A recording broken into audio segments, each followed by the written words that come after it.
한 주간 동안 평안하셨습니까? 네, 우리 옆에 사람하고 인사하실까요? 평안하셨습니까? 평안하셨습니까? 네, 감사합니다. 하나님께서 어제도 비 오고 그제도 비가 왔는데 이렇게 주일날 좋은 날씨를 주셔서 하나님의 전에 나와 예배하게 하신 걸 너무 감사드리고, 이 예배 참여한 여러분들의 심령에 하나님의 은혜와 축복이 가득하시기를 주님의 이름으로 축원합니다. 가정의 달을 맞이해서 우리는 지난 주일에 성공적인 가정과 자녀 교육, 이런 제목으로 말씀을 선포한 바 있습니다. 소위 신명기 6장 4절로 9절 말씀을 쇠마 본문이라고 했는데, 쇠마 이 말은 들으라 그런 말이에요. 들으라 이스라엘아, 이스라엘아 들으라. 우리 하나님 여호와는 오직 유일한 여호와시니 너는 마음을 다하고 뜻을 다하고 힘을 다하여 내 하나님 여호와를 사랑하라. 우리가 들었죠. 이 말씀을 통해서 우리가 성공적인 가정과 자녀 교육, 이런 제목으로 말씀을 선포한 바 있습니다.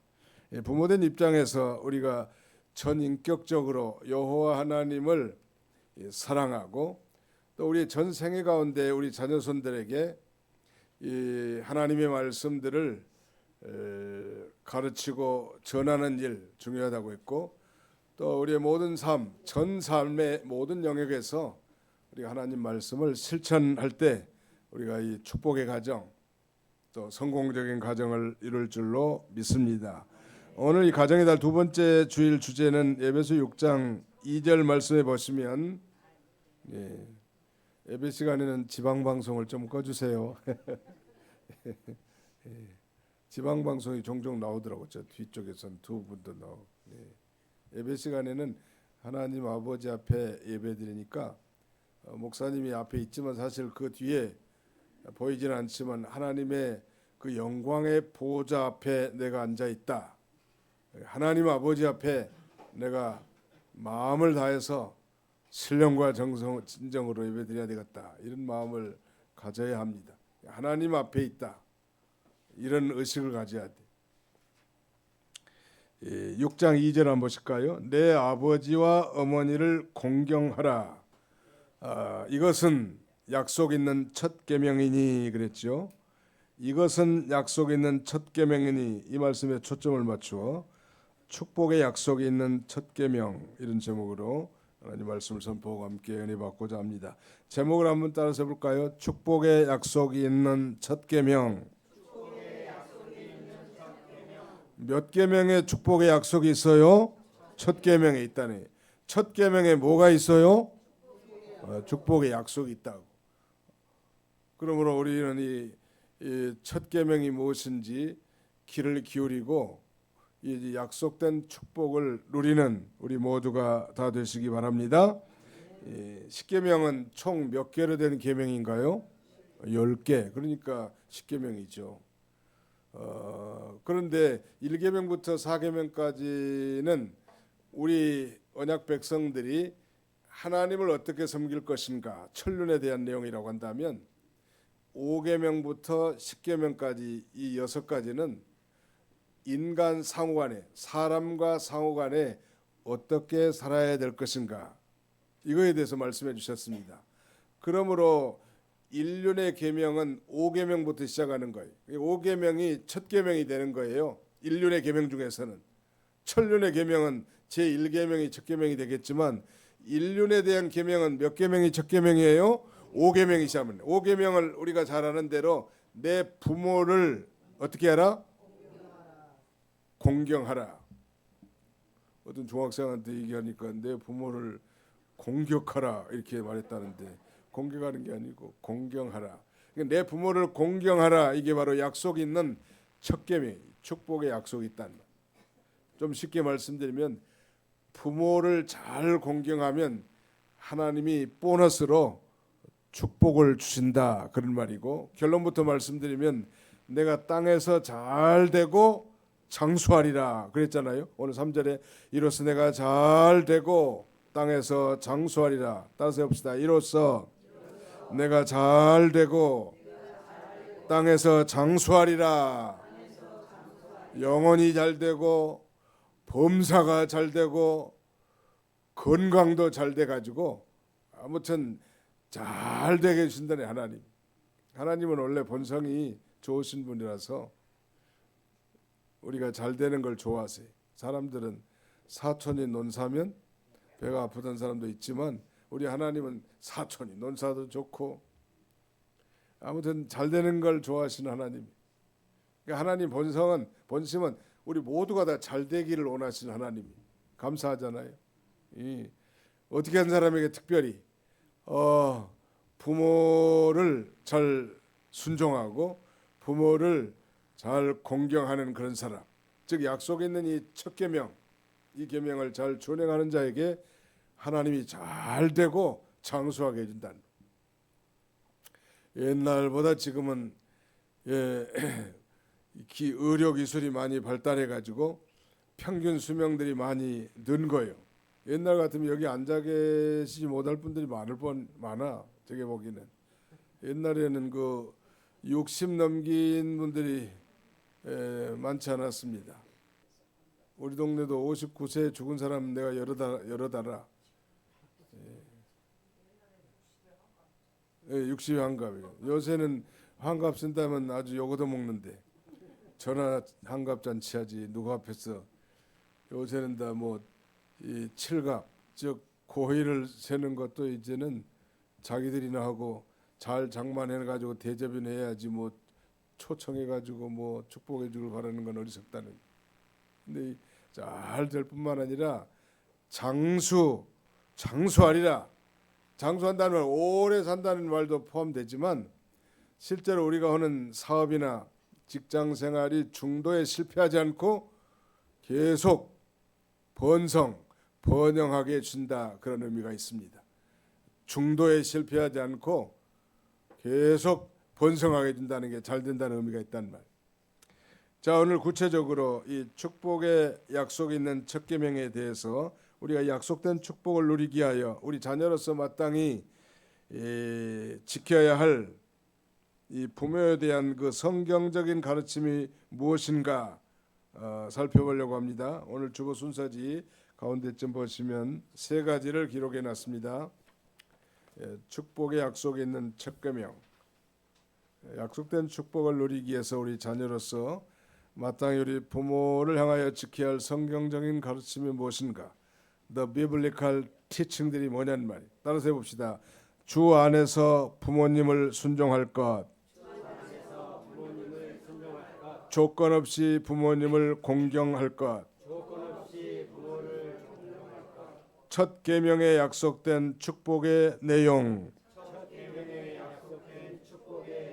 네, 여기 첫 계명이라니까. 10계명의 제1계명은 나 외에는 다른 신을 내게 있게 하지 말지니라지만 이건 천륜에 대한 1계명이고 1륜에 대한 첫 계명은 내 부모를 공경하라. 첫 번째는 상당히 중요한데 이 부모 공경이 말같이 쉽지가 않기 때문에 하나님께서는 이 부모 공경을 잘한 사람에게 보너스로 축복을 약속했는데 그 약속된 축복의 내용이 두 가지예요. 하나는 내가 잘되게 해준다네. 두 번째는 장수하게 해준다는 말. 뭐가 잘되게 해주는가?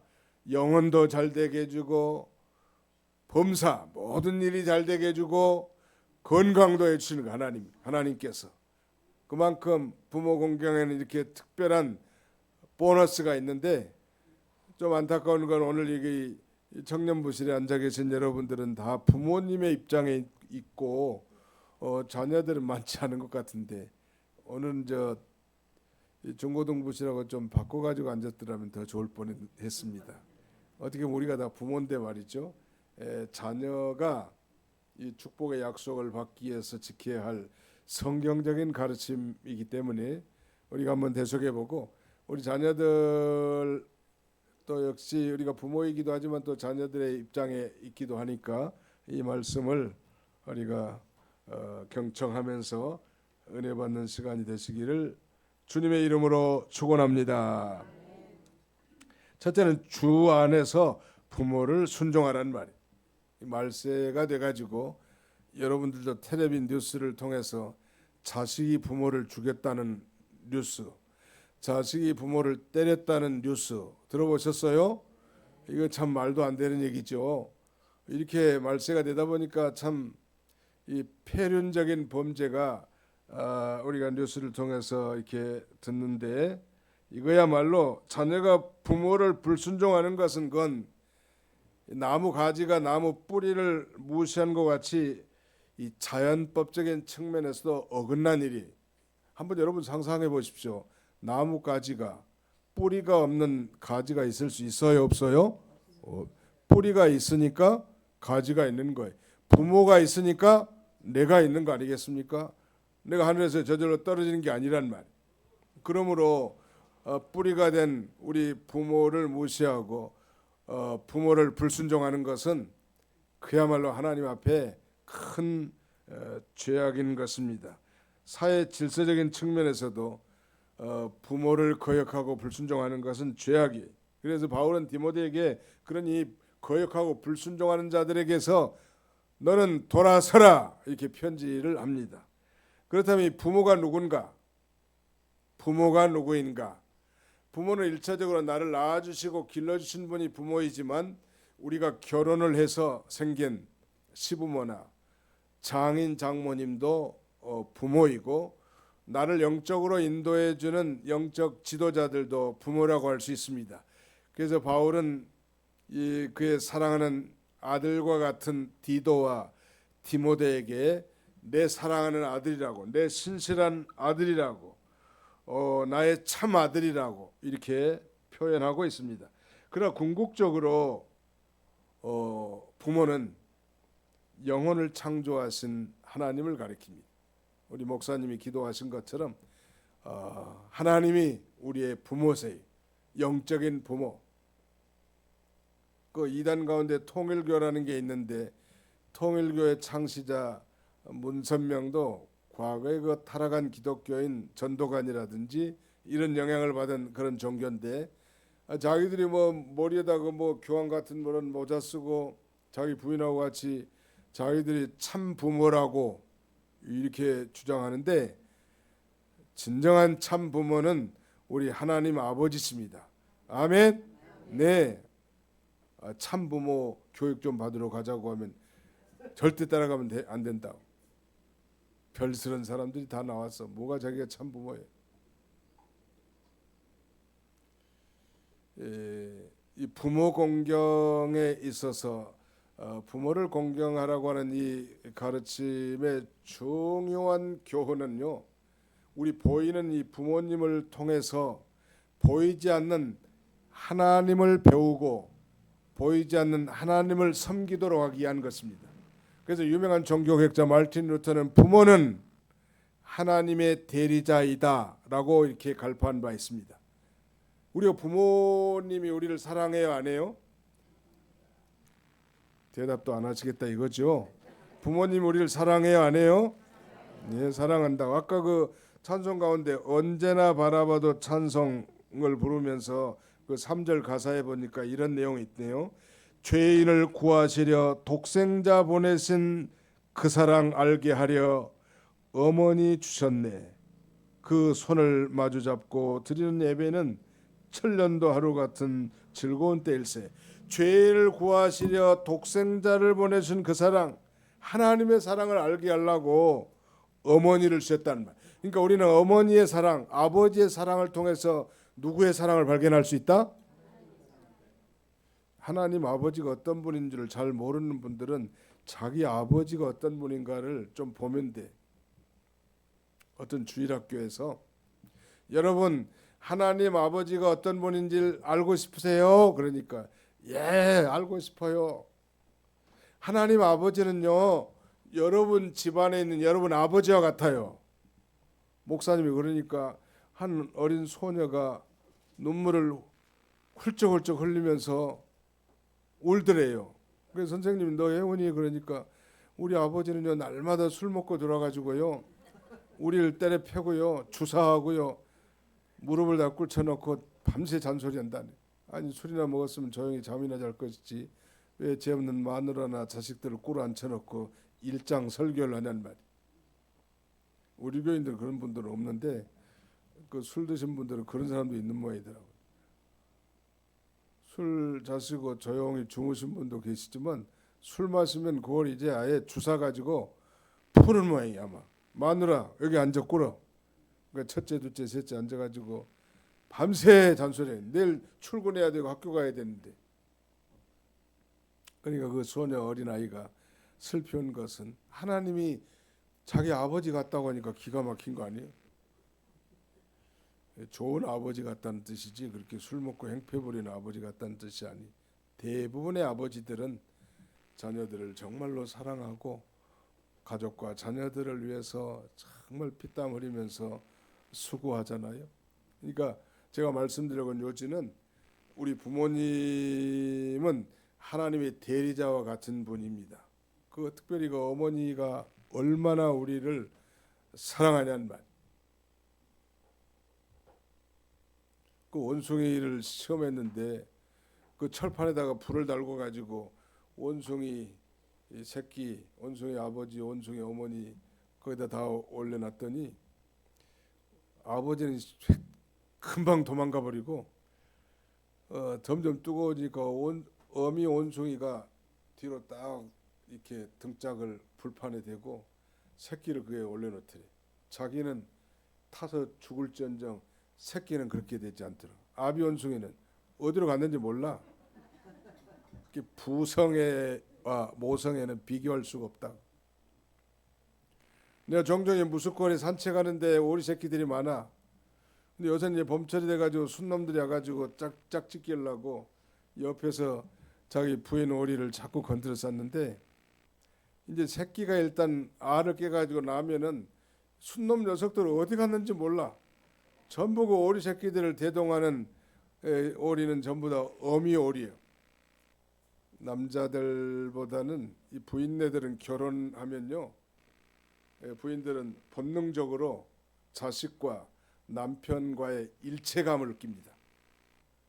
내 남편, 내 자식, 내 몸과 같이 여기는데 남편들 분들 대단히 죄송하지만 남편들은 상당히 이기주의예요. 자기 아내도 사랑하고 자식도 사랑하지만 견눈질도 하고. 여기 계신 분들은 안 그런 분인데 여기 안 계신 분들 중에는 그런 분도 있다. 그러니까 이 모성애와 부성애는 비교할 수가 없다는 거.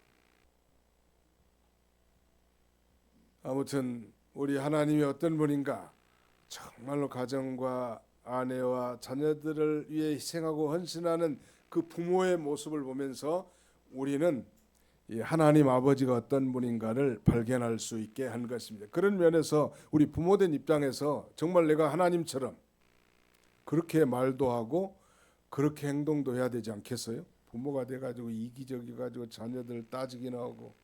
정말 부모는 안 따집니다. 그 돌아온 탕자의 아버지가 따지던가요? 너 재산 다 갖다가 기생 들고 하랑방탕하면서 다 먹었지? 반성문 써내. 그러지 않았다고. 저 날마다 혹시나 돌아올까 동구 밖에 나가서 어제나 오늘이나 기다리면서 그 집 나간 탕자가 돌아오기를 기다렸다가 나타나니까 그저 얼싸안고 사랑으로 맞아주고 살찐 소를 잡고 잔치를 배설해서 함께 즐거워하는 게 그 아버지의 심정이, 그게 하나님의 심정이란, 대부분의 부모의 심정이기도 하겠죠. 우리 자녀들이 그런 면에서 어떻게 우리 부모님을 섬기게 할까요? 첫째는 주님 안에서 부모님을 순종하라는 것입니다. 주님 안에서 부모님을 순종하라는 것은 이 부모님 순종에 있어서 부모에 대한 그 순종의 한계성을 제안해 준 것인데, 좀 쉽게 말씀드리면 주 안에서 순종하라고 하는 것은 하나님의 말씀 안에서 순종하라, 그런 말이에요.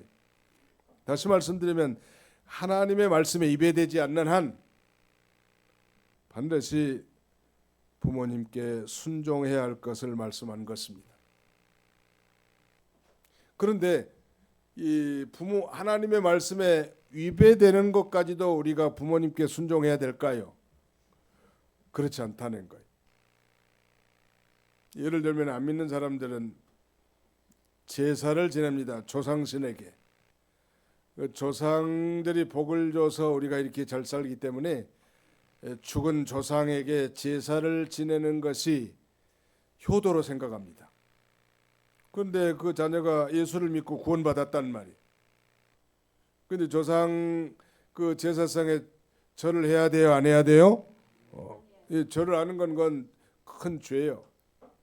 바울은 고린도교회 보낸 편지에서 이방인들이 제사하는 것은 귀신에게 하는 것이라고 분명히 밝히고 있습니다. 그 제사상에 절하는 것은 조상에게 효도하는 것이 아니라 귀신에게 하는 거예요. 그러니까 아무리 부모님이 제사상에 절하라고 해도 그건 귀신에게 절하는 것이니까 그건 순종할 수 없지만 하나님의 말씀에 입에되지 않는 한 우리는 모두 주님 안에서 부모에게 순종해야 될 것을 우리에게 가르쳐 주는 것입니다.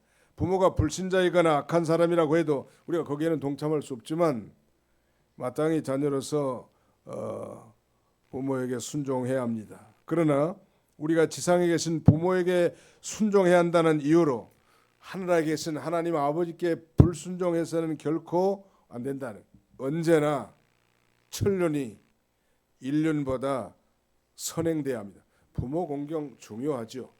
하나님 공경도 중요하지만 이 우선권에 있어서는 언제나 천륜이 인륜보다 앞섭니다. 십계명에서도요, 1계명부터 4계명까지를 천륜이라고 했고 5계명부터 10계명까지를 인륜에 대한 계명이라고 했는데 천륜이 먼저 앞서잖아요. 인륜은 뒤에 위치해 있죠. 다 중요한 거지만 말이죠. 그런 면에서 천륜이 인륜보다 앞서야 합니다. 한번 따라해보세요. 천륜이 인륜보다 선행되어야 합니다. 네. 가령 뭐 주일날 말이죠. 어떤 사람이 목사님, 나 오늘 이 부모님 집에 찾아가 봐야 되기 때문에 주일 못 지키겠습니다. 맞았어요? 틀렸어요? 부모를 찾아보는 것은 굉장히 중요한 일이지만 안식일을 기억하여 거룩히 지키라고 하신 하나님의 명령이 더 우선이란 말이에요. 직장 일하는 것이 소중하고 귀중하지만 안식일을 기억하여 거룩히 지키라는 것은 더 우선적인 명령, 소위 프라이어리티라고 하는 우선권의 문제. 너희는 먼저 그의 나라와 그의 의를 구하라. 그래야만 이 모든 것을 너희에게 더하시리라. 아멘. 네, 우선권. 여러분들이 여기 앉아 있는 것은 바로 안식일을 기억하여 거룩히 지키라고 하신 하나님의 명령을 순종하고 그것이 우선적으로 행해야 될 일이기 때문에 오늘 하나님 앞에 나와 예배드리는 거 아니겠습니까? 예를 들면 제4계명에는 안식일을 기억하여 거룩히 지키라고 했지만 제5계명에는 내 부모를 공경하라고 했단 말이에요. 안식일 계명이 먼저예요? 부모 공경의 계명이 먼저예요? 예. 그래서 우리가 안식일을 지키는 거예요. 안식일 잘 지키고 뭐 저녁에 가든지 휴일날 가시든지 토요일날 가시든지 얼마든지 할 수 있잖아요. 부모 공경하지 말라는 게 아니에요. 우리 기독교는 최고의 효도의 종교입니다. 믿는 자녀가 부모 순종에 대한 문제와 자신의 믿음을 지키는 문제와 서로 충돌될 때, 상충될 때 우리는 어떻게 해야 될까요? 아까 우리가 리피팅한 것처럼 천륜이 인륜보다 앞서기 때문에 뭘 따라가야 돼요? 천륜을 따라가야 된다. 다시 한번 따라해보세요. 천륜이 인륜보다 선행되어져야 합니다. 뭐 더 중요합니다. 이런 얘기를 하면 누가 돌을 들 수도 있기 때문에 선행돼야 된다고 제가 말씀드려요. 사실은 더 중요하지만 앞서, 그러니까 먼저 해야 될 것, 나중에 해야 될 것, 우선해야 될 것, 후해야 될 것, 이런 걸 잘한 사람들이 훌륭한 사람 되는 거예요. 나중 할 걸 먼저 하고 뒤에 할 걸 앞에 하고 그건 지혜롭지 못한 거죠.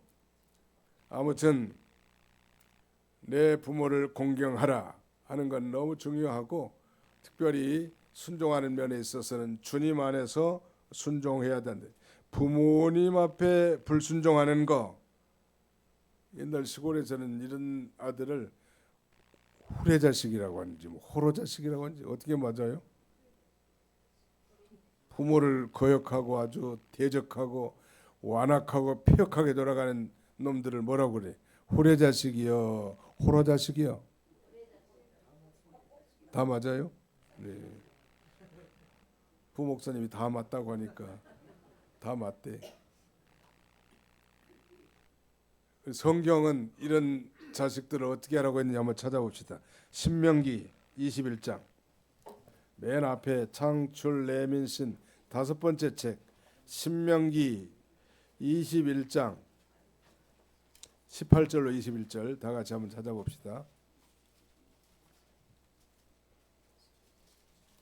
신명기 21장 18절로 21절 같이 읽습니다. 시작. 사람에게 완악하고 패역한 아들이 있어 그의 아버지의 말이나 그의 어머니의 말을 순종하지 아니하고 부모가 징계하여도 순종하지 아니하거든 그의 부모가 그를 끌고 성문에 이르러 그 성읍 장로들에게 나아가서 그 성읍 장로들에게 말하기를 우리의 이 자식은 완악하고 패역하여 우리 말을 듣지 아니하고 방탕하며 수에 잠긴 자라 하면 그 성읍의 모든 사람들이 그를 돌로 쳐 죽일지니 이같이 내가 너희 중에서 악을 제하라.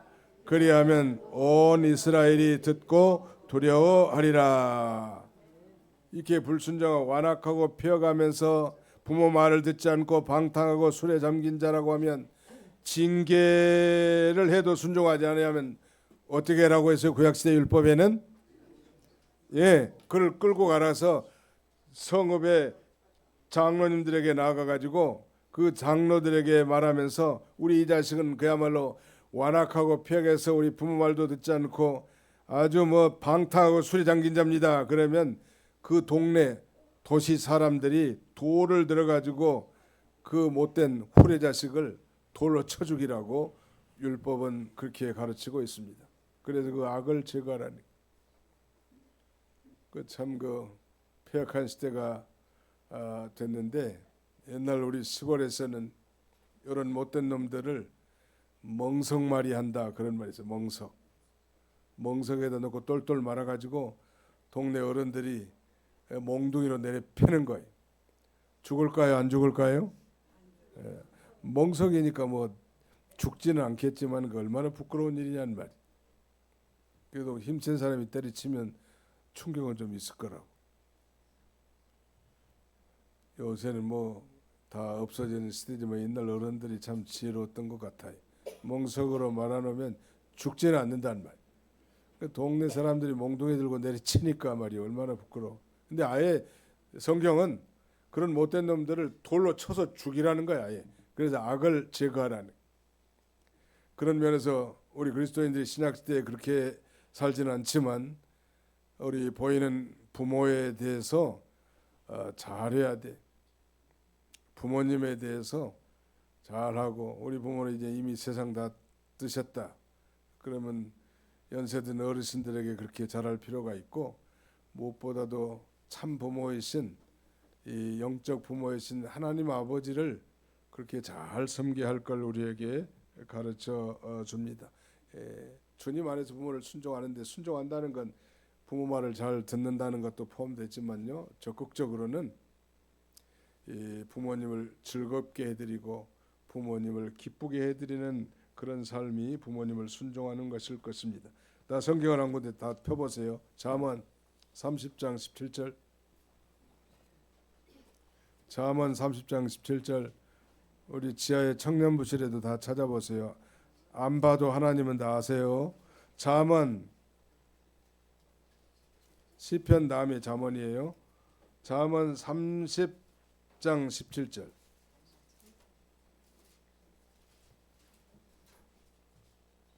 잠언 30장 17절 다 찾으셨어요? 같이 읽어보겠습니다. 시작. 아비를 조롱하며 엄히 순종하기를 싫어하는 자의 눈은 골짜기에 까마귀에게 쪼이고 독수리 새끼에게 먹히리라. 부모님 말씀 순종하기 싫어하는 사람 결국 비참한 최후를 맞게 된다는 거. 부모 순종하지 않고 거역한 사람은 가다가 거꾸러진다는 거예요. 말하자면. 그래서 술 마시고 유리 방하다가 한지에서 죽기 때문에 까마귀나 독수리 새끼들이 와가지고 그 시체의 눈을 빼먹는다는. 여러 해 전에 아주 우리 기독교에 아주 충격을 줄 만한 그런 영화 한 편이 소개된 바 있습니다. 우리 한국에도.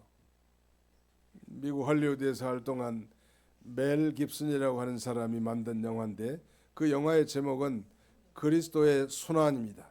The Passion of the Christ라고 하는 영화에 보면 그 예수 그리스도가 핍박받고 매맞고 피가 낭자게 이런 면들이 아주 리얼하게 묘사되어 있지만 제가 기억하고 있는 것 중에 하나는 이제 예수님이 십자가에 못 박히고 예수님의 좌우편에 강도들도 사형 판결마다 십자가 형벌을 받는데 우리가 배운 대로 한편 강도는 마지막에 회개하지요. 주 예수여 당신의 나라에 이르거든 나를 기억하소서라고 요청하니까 오늘 내가 나와 함께 낙원에 있으리라. Today you shall be with me in paradise 이렇게 선언한단 말. 낙원을 허락받은 거예요. 그런데 그 반면에 한편 강도는 끝까지 예수님을 비방하고 조롱하고 네가 과연 그리스도면 너도 나라 너도 구원하고 우리도 구원해봐라 그러면서 비방하니까 그 장면을 기억한 이 멜 깁슨 감독은 까마귀 하나를 등장을 시켜가지고 그 강도 십자가 꼭대기에 앉게 해가지고 그 끝까지 예수님을 비방하고 회개하지 않고 나가는 이 강도의 눈알을 팍 파가지고 냠냠냠냠냠 하고 맛있게 먹더라고. 내가 잘 봤어, 자세히 봤어. 막 입으로 부리로 하다가 꿀꺽 삼키더라고. 나는 그 장면을 보고 너무 속이 시원하더라고. 저렇게 못된 놈들은 눈알을 파먹는구나 까마귀가. 그리고 이제 설교 준비하면서 가만히 생각해 보니까 이 멜 깁슨이라는 사람은 천주교인이긴 하지만 대단히 보수적인 본어게인 크리스찬이 리얼 크리스찬이란 말. 그가 아마 잠언을 읽다가 잠언 30장 17절의 말씀에 은혜를 받고 그 영화에 사실은 뭐 예수님의 그 순환 장면에 뭐 까마귀가 등장하는 건 아니야. 근데 거기다 가미를 해가지고 까마귀 새끼가 그 말 안 듣는 놈 십자가 꼭대기에 딱 앉아가지고 눈치 보다가 콱 쪼개 먹더라니까. 맛있게 먹더라고 아주.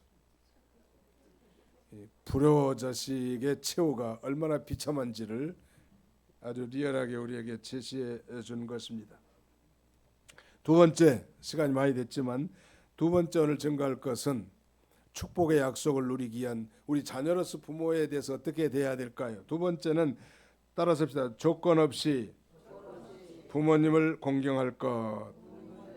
아까 순종하는 면에서는 주 안에서 순종하라고 했는데 이것은 하나님의 말씀에 입에되지 않는 한 순종하라고 했죠. 근데 공경하라는 면에 있어서는 조건이 없어요. 그래서 이 공경하라는 원어적 의미는 값을 치르다 그런 말이에요. 자식이 부모님의 은혜에 대해서 빚을 갚는 심정으로 말하자면 섬기는 걸 가리킵니다. 자식이 부모님의 은혜에 대해서 빚을 갚는 심정으로. 자녀들이 종종 그런 말씀 들어보셨죠. 부모 한 것에 10분의 1만 해도 효자 말 듣는다. 그런 말씀 들어보셨죠.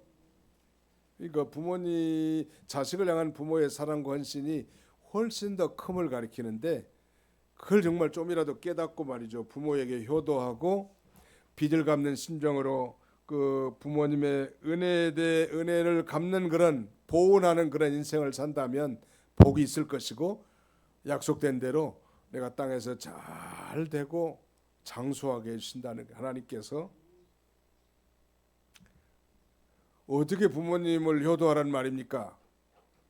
이 효도의 삼종적 효도라고 제가 표현할 수 있겠는데 첫째는 육신적으로 잘해드려야 돼요. 용돈도 풍성하게 좀 드리고 옷도 좀 따뜻한 옷으로 지어 입혀드리고 그 다음에는 마음을 정신적으로는 마음을 좀 편안하게 해드려야 돼. 자식이 와가지고는 아주 부모 속을 다 긁어놓고 돌아가. 마음 좀 평안하게 해주면 얼마나 좋냐면 자기를 낳아준 그 부모인데 말이죠. 그렇게 안 하고 아주 염장을 지르고 가. 우리 교인들 그런 분이 없지만 다른 교인들이 있을 수 있어요.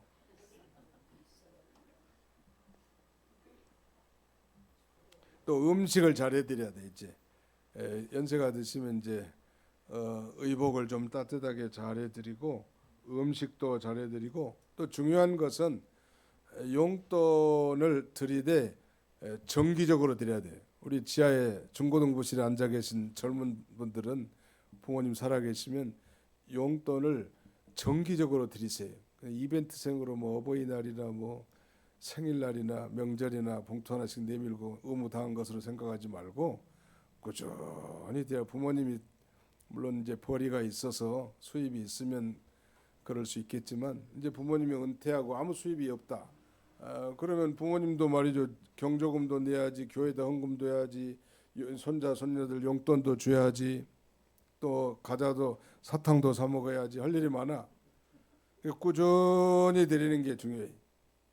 저희 부친이 한 3년 전에 세상을 뜨셨는데 뭐 어머니 권사님에 비하면 믿음이 어리죠. 믿음이 적어요.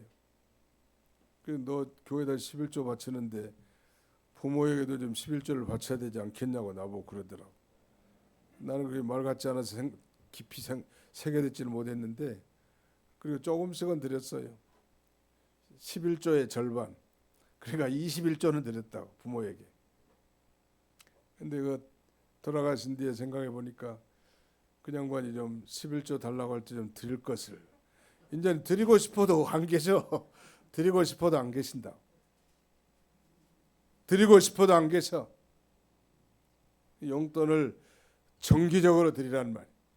그지? 요새는 그래서 뭐 국민연금이 효자라고 그러고 국가가 효자라는 말이 그 말인 뭐예요. 매달 국민연금 받는 사람 저도 보니까 매달 25일 되면 문자가 다 오더만 국민연금이 도착했다고. 참 그 효자보다도 나을까. 연금 받는 사람도 마찬가지겠지만 옷을 좀 잘해드리고 음식도 잘해드리고 정기적으로 용돈을 드리란 말이에요. 그게 이제 육신적으로 잘해드리는 효도라고 한다면 정신적으로 잘해드리는 것은 마음을 좀 편안하게 해드려요. 속 긁지 말고 제발. 그다음에 마지막 제일 중요한 효도는 영적인 효도예요. 이것은 예수를 믿지 않는 부모를 복음을 증거해서 예수 믿게 하고 정말 신앙생활하기 힘든 그런 환경을 좀 개선해서 부모님이 신앙생활을 잘할 수 있도록 해드려. 방법은 여러 가지가 있겠죠. 혹시 교회에 나오지 못하면 온라인이라도 잘 연결해가지고 텔레비를 통해서라도 우리 교회 예배에 참여할 수 있게 해주고 평소에도 기독교 방송 들을 수 있도록 안내도 해주고 또 운전할 때는 극동방송도 듣게 해주고 어떻게든지 우리 부모님이 영적 생활하고 은혜 생활할 수 있도록 해주는 게 최고의 효도죠. 육신적으로, 정신적으로, 영적인 최고의 효도. 뭐 육신적으로, 그다음에 정신적으로 잘해줘봐야 부모님이 예수를 믿지 않고 지옥 간다면 얼마나 불쌍하냐는 말이에요.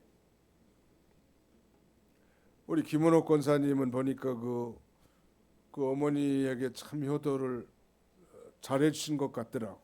내가 여기 없으니까 얘기하는 거예요. 있으면 말하기 좀 곤란하겠는데 그 어머니가 얼마 전에 천당 가셨잖아요. 근데 어머니한테 가서 찬송 불러주고 기도해주고 아마 설교도 해줬을 것 같아. 그러니까 그 아주 그 딸만 찾더만 그 어머니가 그 딸이 있으면 마음도 편안하다고 하고 딸이 오면 마음이 기뻐. 온 삭새는 다 쑤시고 힘든데도 불구하고 딸이 와가서 기도해주지 찬송해주지. 우리 은옥이 했을 것 같아 보니까. 너무 그러니까 뭐 음식 잘해주고 뭐 여러 가지 육신적으로 정신적으로보다 더 중요한 건 바로 우리는 영혼을 가진 영적인 존재이기 때문에 정말 영적인 효도야말로 최고의 효도예요. 여러분들이 잘 기억하시고 우리의 영향력이 미치는 곳에서 이렇게 진정으로 효도하는 그런 저와 여러분들이 다 되시기를 간절히 바랍니다. 제가 목회하는 가운데 결혼해서 40년 가까이 그 장모님을 친부모 이상으로 잘 모신 분을 봤는데요. 그 장모님은 6.25 때 남편을 잃고 두 딸을 키우는 청상가부, 영 위도, 청상가부로 살았습니다. 그 중에 큰 딸이 이제 제가 심호하는 교회 집사님이셨는데 믿음이 좋은 남편을 만나서 친정 어머니를 잘 봉양하게 됐어요. 그런데 그 사위죠. 그러니까 남편 집사님이 한국전력에 들어가가지고 그 발전소 소장까지 한 32년간 그 축복을 받았고 그 두 아들도 다 뭐 의사를 만들고 뭐 만들었다는 건 좀 이상하지만 의사가 돼서 가정이 그렇게 복을 받더라고. 나는 그래서 본인도 복을 받고 자녀들도 이렇게 잘 된 거 보니까 그 장모님을 친부모 이상으로 잘 모신 하나님의 보너스, 축복의 보너스가 아닌가 그런 생각이 듭니다. 부모님이 싫어하는 것을 안 하는 거 좀 필요합니다. 내가 종종 소개합니다만 미국 중고등학교 시절에 부모 공경의 최고의 모범을 보인 가장 많이 이용된 인물이 하나 있다면 미국의 초대 대통령 조지 워싱턴을 들 수 있습니다. 워싱턴은 어머니를 극진히 섬겼고 중요한 모든 일은 어머니와 의논한 거예요. 어머니와 의논했다. 청년 시절에 그는 꿈이 뭐였냐면 바다의 마도로스 선장이 되는 것이 그의 꿈이었습니다. 그런데 그 엄마는 그걸 너무 싫어하는 거예요. 뱃놈이 되는 걸 너무 싫어하는 거예요. 말하자면 배 타면 외항선 타면 언제 돌아올지도 모르잖아요.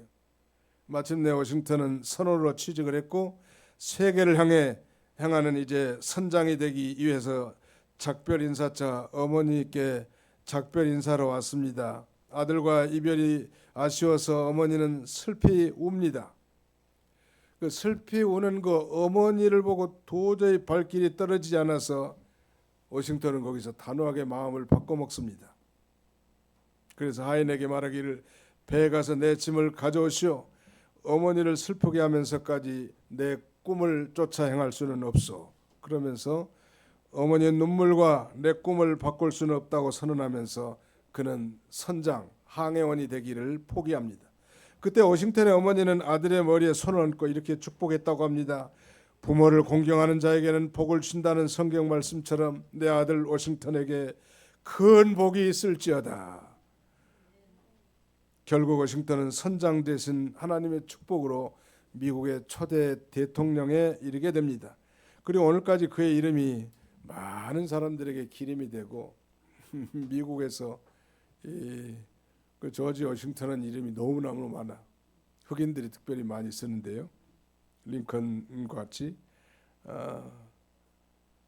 이 부모를 공경하는 자에게 잘 되고 장수하리라 라는 그 축복이 아주 실제로 말하면 적용된 조언이라고 할 수 있겠습니다. 우리 기독교에 있어서 이 부모 공경이라고 하는 것은 단순히 인본주의적 윤리 의식이 아니라 주님을 경외하는 마음에서 나온 것인데 부모님에 대한 효도를 통해서 올바른 신앙 원리를 배울 수 있다고 했죠. 부모 공경과 하나님 경외는 긴밀한 관계가 있습니다. 부모님의 사랑과 은혜는 곧 예수 그리스도를 통해서 우리를 사랑하시고 우리에게 은혜를 베풀으신 그 하나님 아버지의 사랑의 모형이요 그림자인 것입니다. 그런 면에서 부모는 하나님의 대리자입니다. 즉 부모님의 은혜와 사랑을 이해할 수 없는 사람은 하나님의 은혜와 사랑을 확신하기 어려운 것입니다. 그러므로서 보이는 부모를 잘 공경함으로써 보이지 않는 하나님 아버지를 잘 공경하도록 배우도록 우리에게 교훈해 준 것입니다. 5월 가정의 달을 맞이해서 우리 가정의 소외를 잘 살펴보고 부모로서 자녀로서 무엇에 소홀함이 없는지 살펴보고 참으로 자녀된 도리, 부모의 도리를 잘 감당함으로 우리 모든 도봉의 가정들이 다 축복의 가정이 다 되시기를 주님의 이름으로 축원합니다. 기도합시다. 기도하겠습니다. 살아계신 우리 아버지 하나님께서 오늘도 좋은 일기를 주시고 원근각지에서 사랑하는 성도들을 불러 모아 우리 하나님 아버지 앞에 예배하게 하심을 진심으로 감사합니다. 5월 가정의 달을 맞이해서 오늘은 특별히 마땅히 자녀로서 우리 부모에 대해서 그 축복의 약속을 누리기에 어떻게 살아야 될지 그 성경적 지침을 우리가 살펴보았사오니 흘러 떠내려버리는 어리석고 미련한 자가 아니라 마음판에 깊이 새겨서 참으로 이 축복에 약속된 축복을 다 누리는 우리 모두가 다 되게 해 주시옵소서. 예수님의 이름으로 기도하옵나이다. 아멘.